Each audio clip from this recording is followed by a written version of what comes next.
Friends, in this video tutorial we'll be talking about agarose gel electrophoresis. So let me pick a color from here at the beginning. So we'll be talking here about the agarose gel electrophoresis, and we have seen the different types of electrophoresis out there, different types of gel electrophoresis. There are agarose gel electrophoresis, polyacrylamide gel electrophoresis.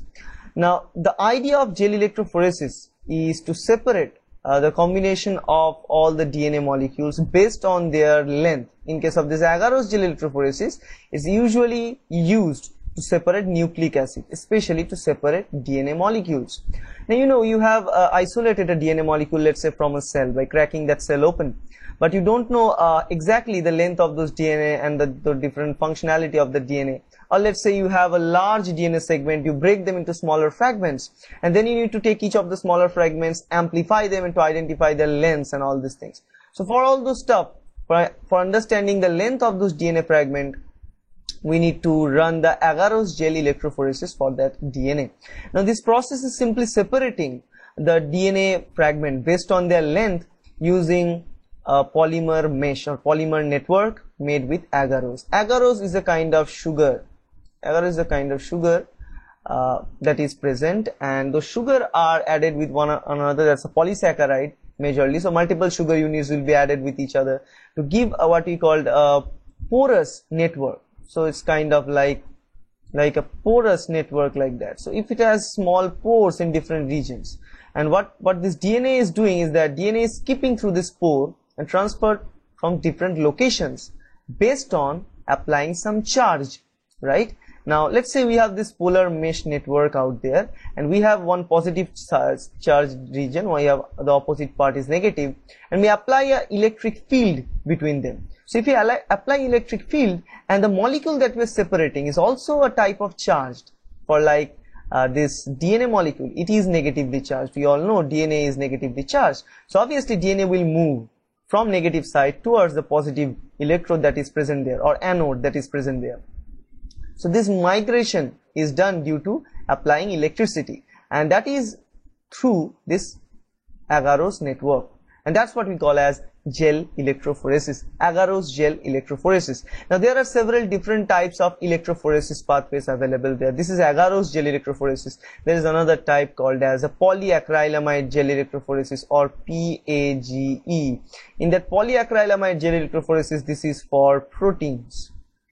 Remember, this is for proteins, right? We separate proteins based on their molecular weight using this polyacrylamide gel electrophoresis, using SDS or sometimes using native process. So here we can see that we have a mixture of DNA molecules with different sizes, and we load them in a typical agarose network, and then we apply this electrode, the power source, and then due to the presence of this electric field, this DNA segment will move. So let's see the details here in the next slides. So actually I'm using this PowerPoint from Regents Biology. It's not produced and provided by me. The original content developers are Regents Biology, so every credit goes to them. I'm sharing their material for understanding and explaining to you. Now let's say we have the DNA, long DNA. We need to cleave that DNA to smaller. Here, sorry for the annoying sounds though. And we have those DNA. We cut those DNA into smaller fragment using different endonuclease enzymes. It could be restriction endonuclease or any other endonuclease enzymes. So after cleaving them, and why we actually compare it, why we cleave them and compare them, we do this for forensic analysis of a particular blood sample from the victim, and also to find out who is the actual murderer or all these cases. It can be used for medical diagnostics in many cases. It can be used for paternity testing. It can be used for evolutionary relationship, or what we call as the phylogram study, phylogenetic analysis, and many more processes. So how can we compare the cleaved DNA? So as you can see it here, there are different grooves, loading regions, loading wells. They look something like the structures, and we load those DNA segment here, and then we run this. So here the thing is, how do we compare DNA fragments? DNA fragments are separated by size. How do we separate DNA fragments? Using gel electrophoresis, using a medium called gelatinous medium. The gelatinous medium that we use in this case is agarose, right? using gel electrophoresis process. And how does this gel electrophoresis work? Let's now talk about that. I've already previously talked a little bit about it, but let's say a method of separating DNA in a gelatin-like material using electrical field. So let's say this is the condition. This is the negative electrode. This is the positive electrode. Positive electrode called as anode. Negative electrode called as cathode. Now the thing here is the DNA that we added. So let's say DNA is negatively charged. We all know that. Why? Due to the presence of this phosphate group, because phosphate is negatively charged. So as we know, the DNA that we load here will be negatively charged. So it will definitely migrate towards positively charged when we add little electricity or electric field there. So let's say this is the DNA that we put here, and then we add this DNA to migrate towards the positive charge. It will migrate further, it will migrate further. Now what we can see it here is a very important pattern, that the larger DNA segments are migrating very less distance, while the smaller DNA segments will migrate the larger distance. And that's kind of true, because the network of agarose contains small pores. Now the smaller fragments of DNA definitely will migrate to larger distances, longer distances than the larger fragments, right? So as you can see, how does that help to compare the DNA fragment? The answer is, the size of the DNA fragment affects how far it travels. I've told you, small pieces travel faster, large pieces travel slower, and thus lag behind. So again, this is the smaller fragments that are going, and these are the larger fragments. Larger fragments will lag during the separation because they won't be very much able to transfer through the pores, small pores, while the small particles will move, small DNA will move. So if you look at here, this is the whole process of gel electrophoresis. What we produce a gel. Simply we add those powder of agarose into water, and then we boil it a little bit so that the water becomes crystal clear, and then we add it and add it in a tray where it can solidify usually after very 15, 20, 25 minutes it will be solidified. Once that solidifies, then we create this and during that solidification we also create these combs, also create this wells like structure.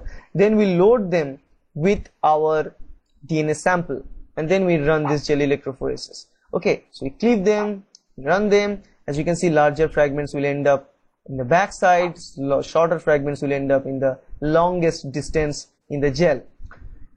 So here, as you can see, running a gel, fragments of DNA separated, we add them, load them. So this is the first thing, we cut them based on the size, and then we add them, and then finally we transfer that, we add this power source, and then the whole process works. Once that thing is done, we never know where the DNA are placed normally, because once we add them, once we add those DNA molecules, this DNA sample, we add what is called as a stain or as a dye over there. We add some dye to visualize the movement of the DNA through the gel, and the dye is in blue color, that's called bromophenol blue. So you can visualize them moving through the gel using this blue coloration. So once that thing is done, we take out this gel, but then what we need to do, we need to stain the gel to make them visible. Because remember, what we visualize here is not a perfect visualization. It's just the movement of the front of the gel. But we don't know all these different places and bands until and unless we stain them. We can stain them with different kind of dye. We can stain them with ETBr or ethidium bromide. Ethidium bromide is a very common DNA stainer. In this case, ethidium bromide is actually a UV fluorescence molecule which give us fluorescence, orange, reddish fluorescence in presence of UV radiation. So in the UV light we can see the red bands coming in, right? So it will bind to the DNA, so it will look something like this once we expose them to the UV light. But the thing is, this ethidium bromide is toxic, it's kind of carcinogen. So that's why people are not very much using ethidium bromide nowadays. Different things are there, different chemicals are nowadays are present there, and people are using those chemicals for staining them. So ultimately the thing is, we cut this DNA, we load them, we run the gel. After the gel is done, we need to stain them to make them visualize. So now the thing is, when we apply all these things, how we apply this DNA, gel electrophoresis. And if you could ask me the question, when we use this gel electrophoresis, I'll tell you where not. In all the different techniques of biology, we must have used this technique There are two important techniques in molecular biology we can't get rid of. One is this gel electrophoresis, another one is the PCR or polymerase chain reaction, because they are the foundation of molecular biology and cell biology analysis. So let's say here we use it for the DNA fingerprinting. Now DNA fingerprinting means just like our fingerprints, that they are unique for different people, they are different for different persons' DNA.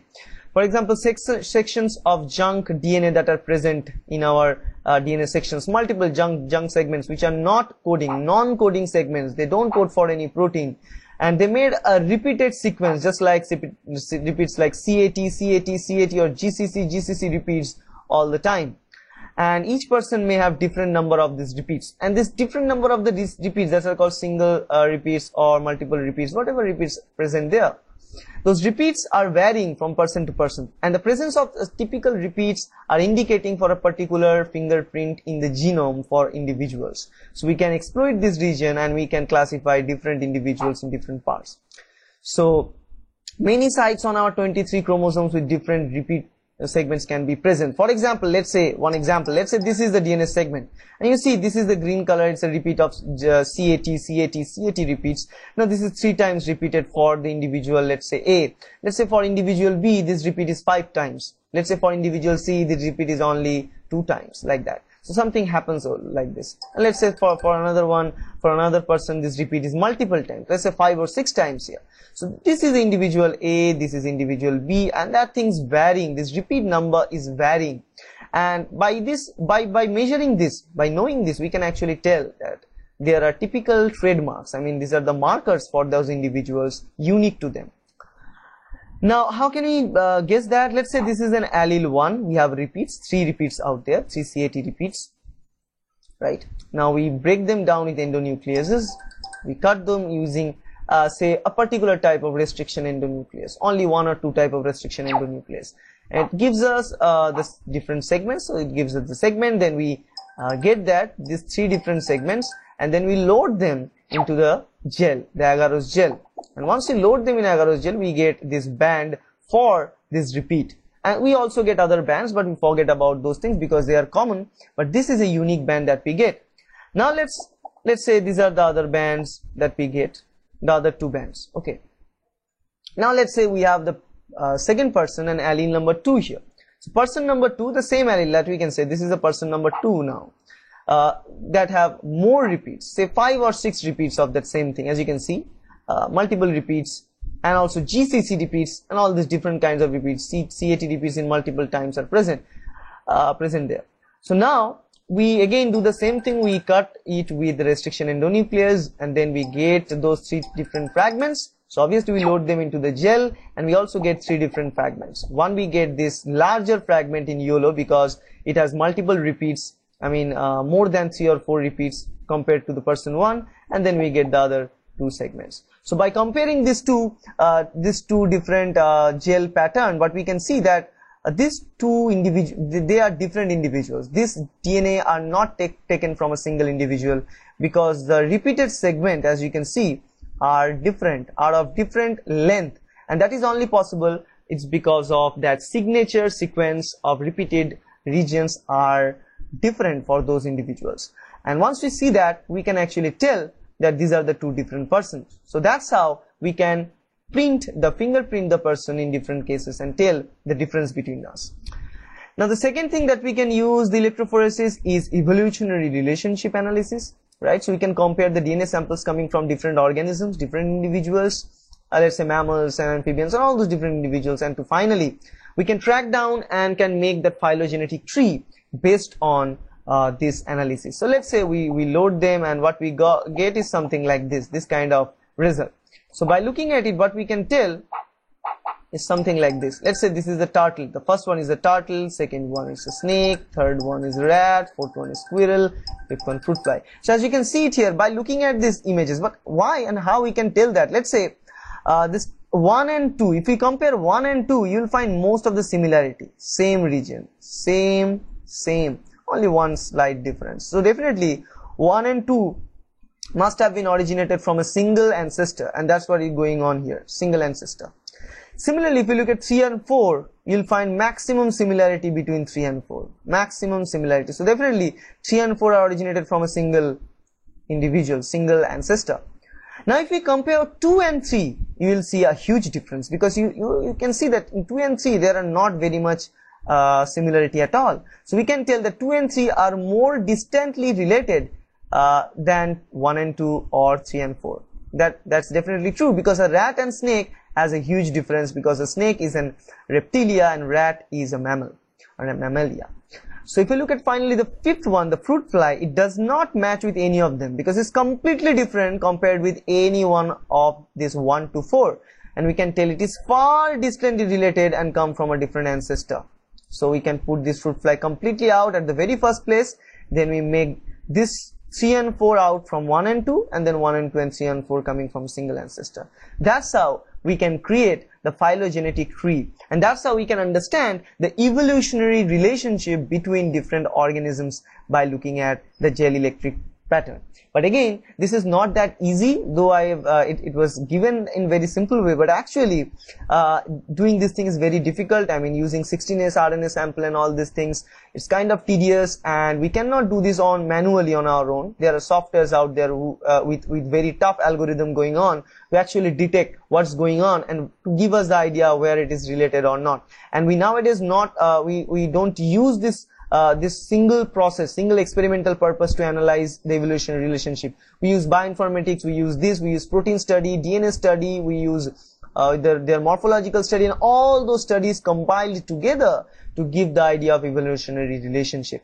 But this type of electrophoresis and analysis of DNA definitely acts as a very positive experimental science to make them placed in same or different group. The third use that we can do is a medical diagnostics. Now we can compare it with the normal allele or the disease allele. We can compare them between the normal and disease allele. Let's say this is the chromosome number 1 is for the normal guy. This is chromosome for the disease causing allele. This is allele 2, disease causing allele. This is allele 1, the normal allele, the normal version. Now we can actually tell whether the individual is having this allele number 2 or 1, because the allele 1 and 2 are slightly different. Let's say the allele 1 is mutated and modified, and it gives us a simple different kind of DNA segment which is causing the disease.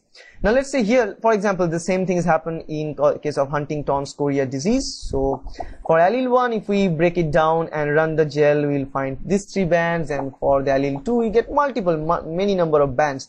And it is telling us that the segment or the DNA sequence between allele 1 and allele 2 are not the same. They are different. That's why even if we treat them with same restriction enzymes, we end up with different number of bands, because the enzymes are cutting different sites. So the cleavage site of enzymes are different. So definitely the DNA structure is different for them. So once we see that, we can actually tell between those normal and disease segment. Use number 4, we can use it for the forensics to study the suspect and get the victim. I mean, to study victim, as well as we can take the sample from the crime scene to actually find out the suspect.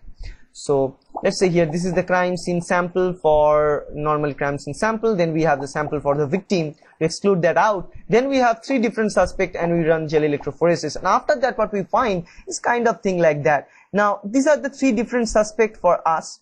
This is the victim, so we definitely exclude that out. Victim never victimized itself. So obviously this is the sample from crime scene. So now if we compare the sample from crime scene with our suspects, and to find out the maximum match to get the suspect as the actual